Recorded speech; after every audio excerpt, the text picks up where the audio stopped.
Hi everyone, this is video number 5 of the Regents Chemistry curriculum. Today you are going to calculate the atomic, ionic, and nuclear charges of the elements, and you're also going to learn a little bit about the history of the atom and how our knowledge of the atom has changed over the years. So here are some questions for you to answer. You can answer some of these questions. You can also read some of the statements and tell me whether they're true or false. Pause the video. If you know the answers, that's good. If you don't, please hold on. You should be able to answer all of them by the end of this video.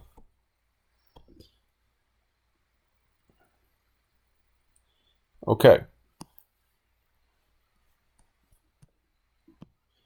So here we go. Atomic structure. We start with atomic theories. First guy who talked about the atom is Dalton. Dalton said the atom is a positive hard sphere which contains indivisible and identical particles. So he simply just said the atom is a sphere. It's a positive sphere.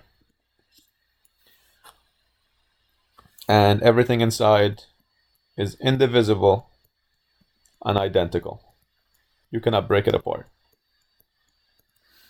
Okay, going on further, we got Thomson, who still agreed that yes, the atom is a positive sphere. So this sphere is positive, but he said that there are electrons are scattered in the atom. So he discovered that there are those negative particles in the atom that are scattered everywhere, like plum is scattered in pudding. They used to put plum in pudding and eat it. Next, Rutherford said he used the alpha particles to conduct the gold foil experiment. So this is his experiment, which led him to discover that the atom is mostly empty space and has a small, dense, positive nucleus that makes up most of the atom's mass. So what Rutherford did previously, so Thomson, his experiment was the cathode ray tube experiment. You just have to recognize what the experiment is. I'm not going to go into detail about how you can perform this experiment, but just remember that Thomson used the cathode ray tube experiment to discover electrons. Now Rutherford used the gold foil experiment to discover electrons. So I'm going to explain a little bit about what the gold foil experiment looks like. So here's an atom, a gold foil. What Rutherford did was actually shoot some alpha particles, and alpha particles are simply just helium atoms. He shot them onto the atom. Most of the particles went straight through, except very few particles actually deflected.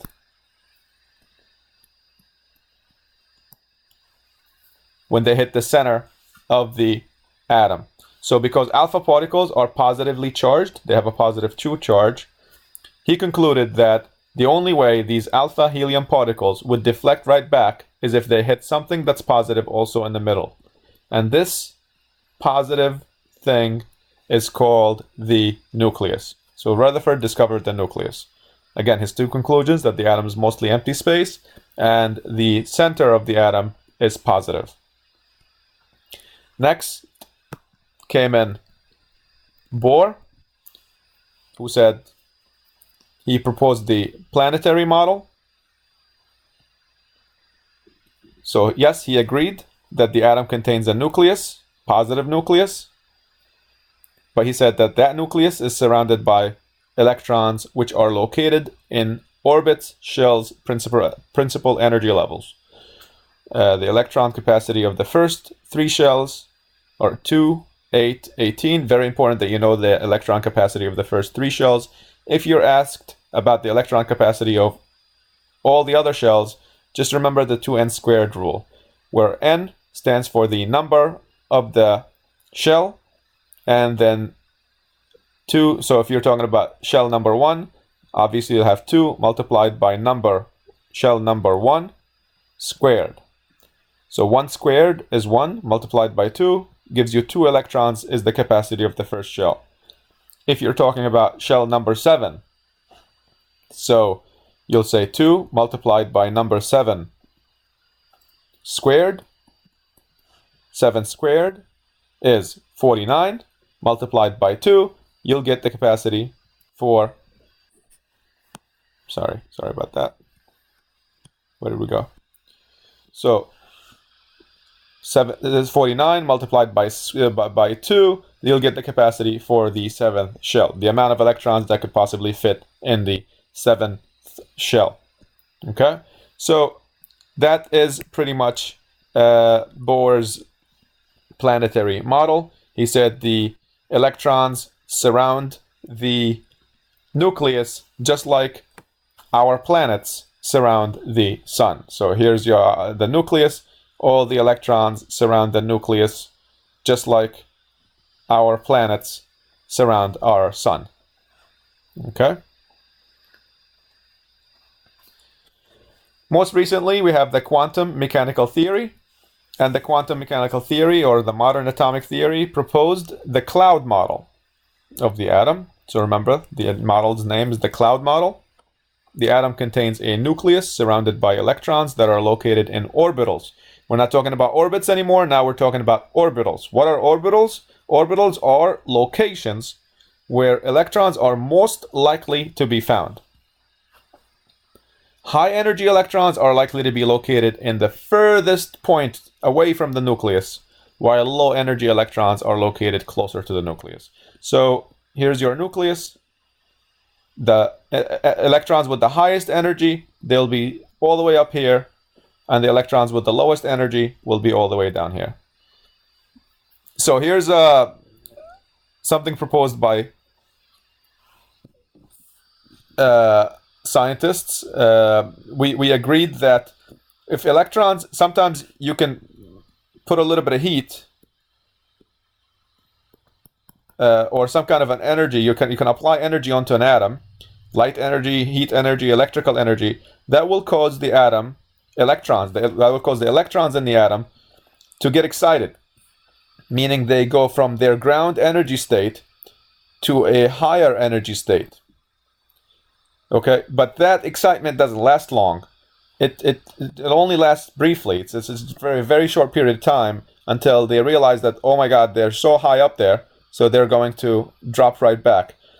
They lose that energy very fast. The energy that they gained, it makes them go to an excited state, and then it makes them, and then eventually they lose that energy very fast. And the fastest way to lose the energy is in the form of light. Okay? So you get colorful lights. Usually that light has different wavelengths, has a different spectra. Okay, so and you'll see the different line spectrums using what we call a spectroscope. So we can use a spectroscope to identify what elements are actually present in different planets, simply by looking at the line spectrums and comparing them with the line spectrums of elements that are present on Earth. So you'll only get that colorful light, such as the light that you see in the aurora borealis, or when you're doing the flame test in the school lab. You'll see like a green coming out for copper. You'll see red for strontium, orange for sodium, and so on. So you'll only see that color when electrons go from higher energy states back to lower energy states, okay, or from excited state back to ground state. Okay. The line spectrums sometimes, for example, let's say this is how scientists identify the composition of different planets. So let's say they get something like this kind of line spectrum from a planet that they're observing. So this probably is a mixture of different elements that are present on that planet.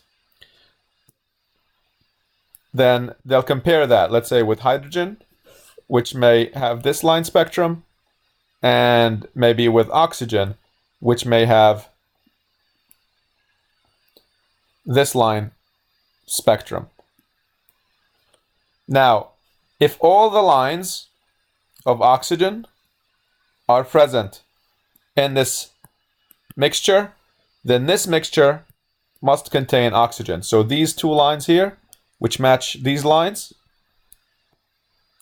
these two lines match these two lines, meaning this means automatically that this mixture contains oxygen. These two lines belong to oxygen. So we have oxygen on that planet. Same thing with hydrogen. If all the lines of hydrogen match the lines that are present in the mixture, so these two lines for hydrogen match these two lines, they're on the same level.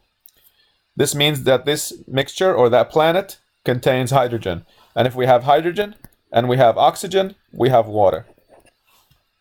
And if we have water on that planet, we can live on that planet. So that pretty much is the history of the atom. Now let's talk a little bit about the structure of the atom, the atomic structure. So inside, let's read this together.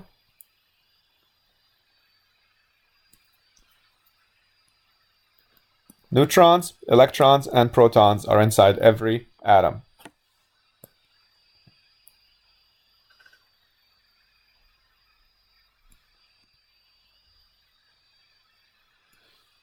Okay. Before I go on to table O, I want to just tell you that a nice way to remember where the locations of the protons, electrons, and neutrons are.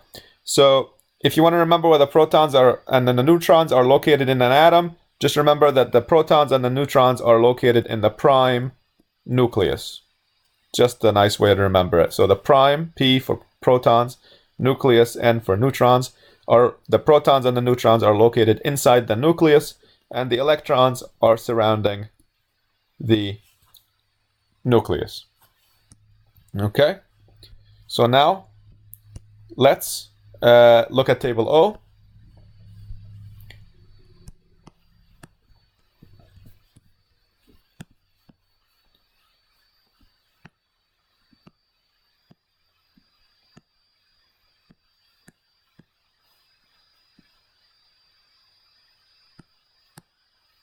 Here we are.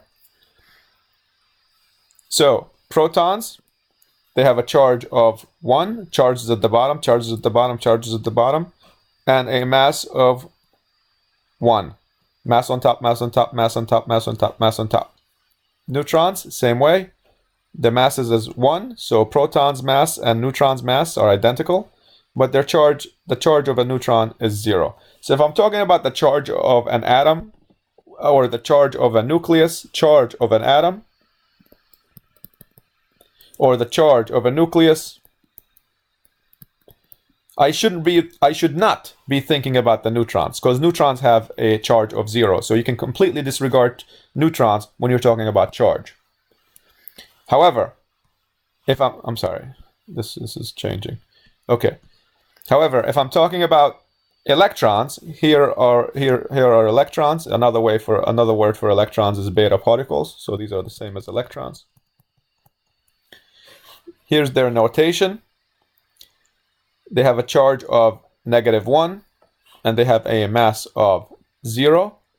So if I'm talking about mass, the mass of the atom, the mass of the nucleus, I should completely disregard the mass of an electron. I should completely disregard electrons because electrons have a mass of 0. Again, mass on top, mass on top, mass on top, mass on top, mass on top. The only thing I should be concerned about when I'm talking about the charge of an atom is the protons and the electrons. The number of protons minus the number of electrons will tell you the charge of the atom. All the elements on the periodic table are electrically neutral until they lose or gain electrons.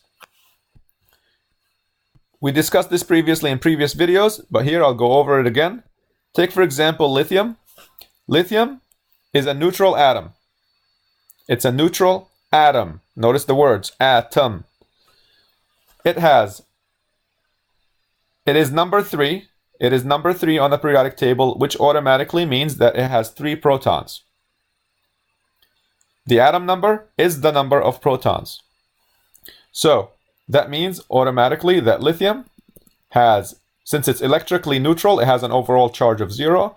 It has 3 positive particles, subatomic particles, 3 protons, And to be electrically neutral, those 3 protons have to be matched with 3 negative electrons. So, as an atom, the number of protons equal the number of electrons.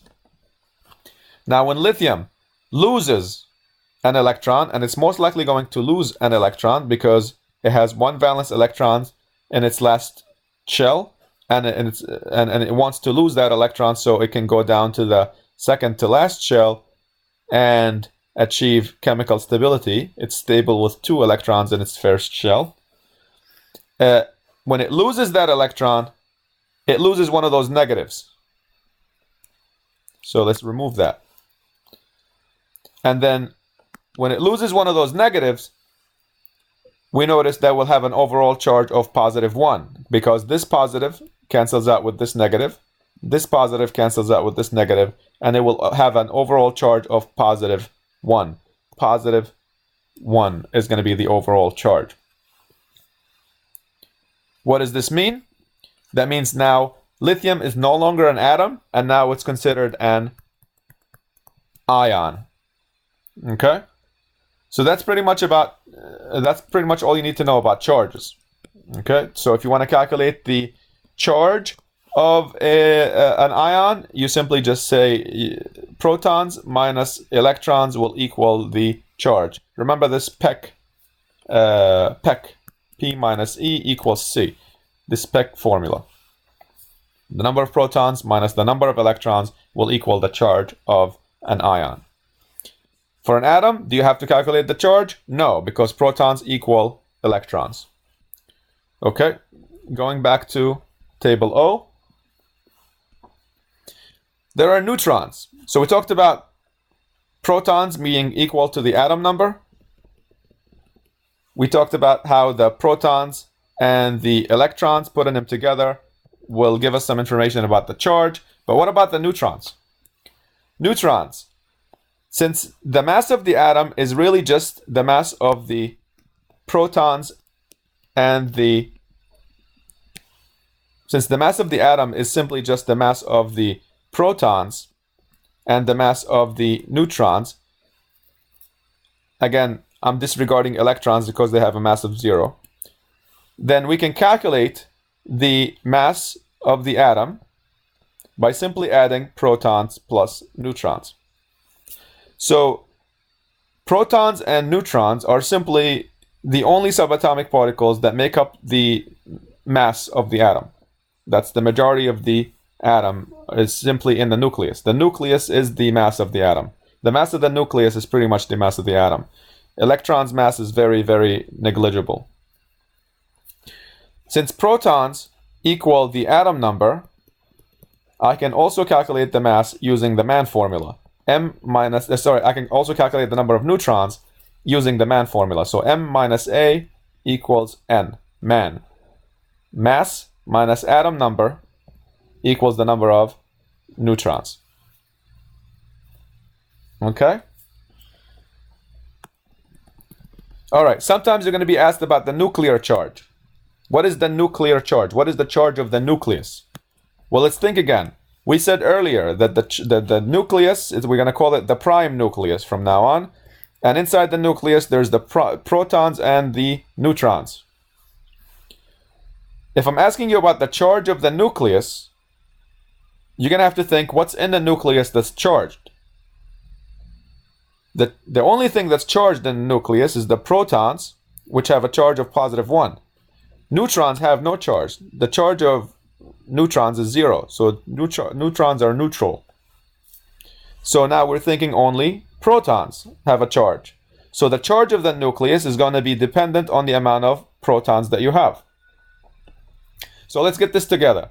If I'm talking about an atom, electrons, the number of electrons equal the number of protons equal the charge of the nucleus, which is positive because protons are positive. And all of this equals to the atom number. All of this equals to the atom number. The atom number automatically equals the number of protons. If we're talking about an atom, the protons equal the electrons. If we're talking about an atom, then the nucleus, the charge of the nucleus is dependent on the number of protons. So EPNA is a nice way to remind you of what the atom number actually means, or what the atom number actually equals to. Okay? So this is pretty much it about subatomic particles. Let's go back to the reading. Here we are. Let's read together.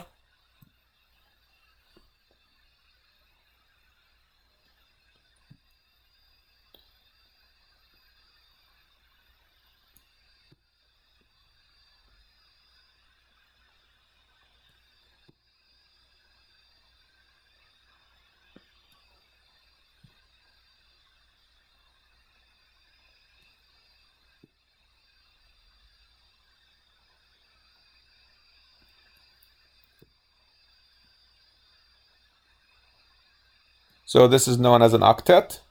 8 valence electrons having an octet.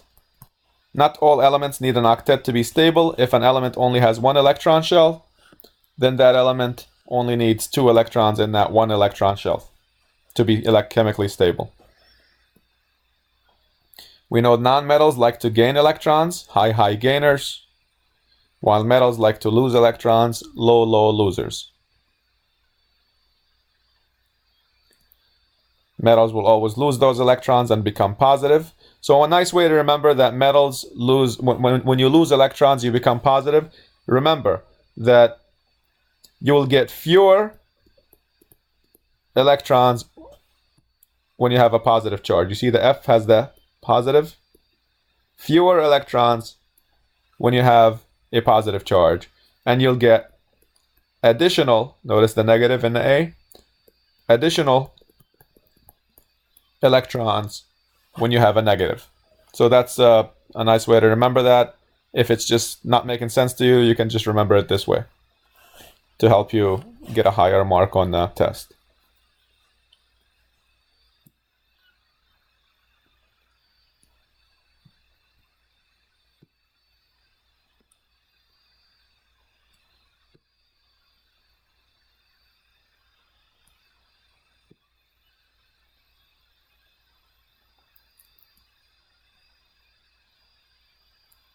That's one way to also remember that the protons and the atom number are always going to be equal. Protons are prisoners chained to the atom number. So whatever happens to the atom number, if it increases, then the number of protons increases. If you change the number of protons, you will always change the atom. If you're talking about element number 8, that is going to be oxygen. If you're talking about element number 7, that is going to be nitrogen. So 8 oxygen, 8 protons. If you change the number of protons to 7, now you'll no longer have oxygen, now you'll have nitrogen.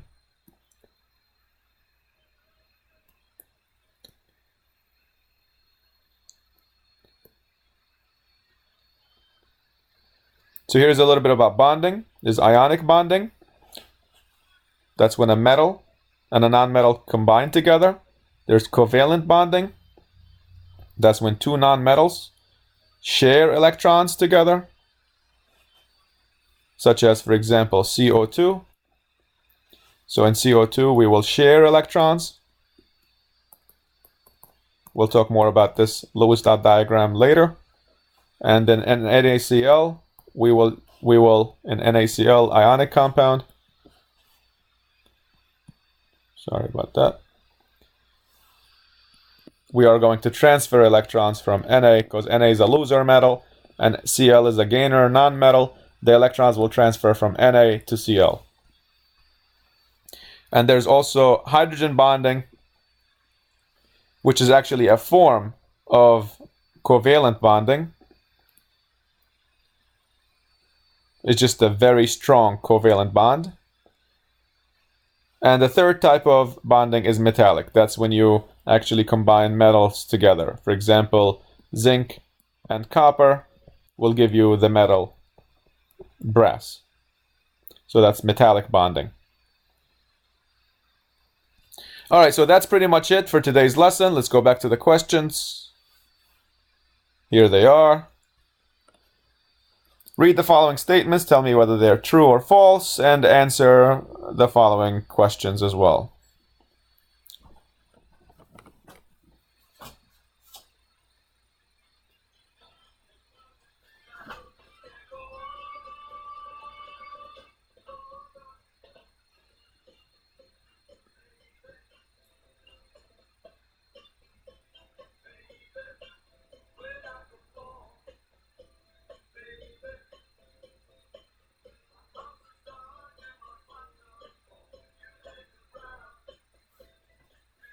All right, thank you.